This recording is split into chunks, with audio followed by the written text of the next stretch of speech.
One TV, सब पे नजर, अंदर की खबर।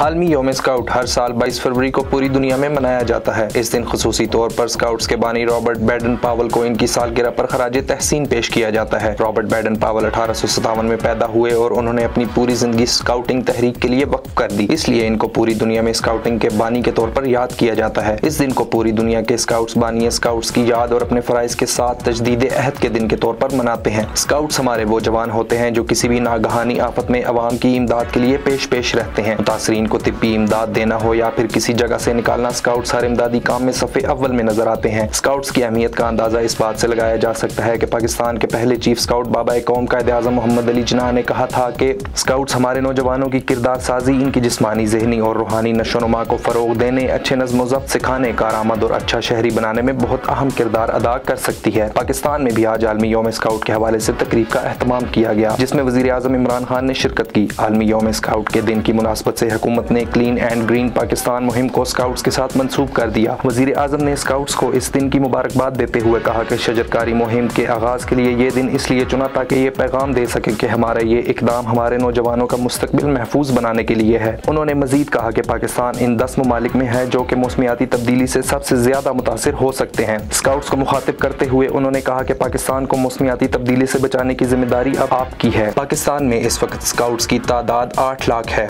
लेकिन हर वो पाकिस्तानी एक स्काउट है जो कि मुश्किल वक्त में अपने पाकिस्तानी भाइयों की मदद करता है। आलमी यौम स्काउट दुनिया भर में मनाया जाता है ताकि स्काउट्स के अजीम कारनामों के बारे में आगाही फैलाई जाए और ज्यादा से ज्यादा लोगों को स्काउट तहरीक का हिस्सा बनने की तरगीब दी जाए।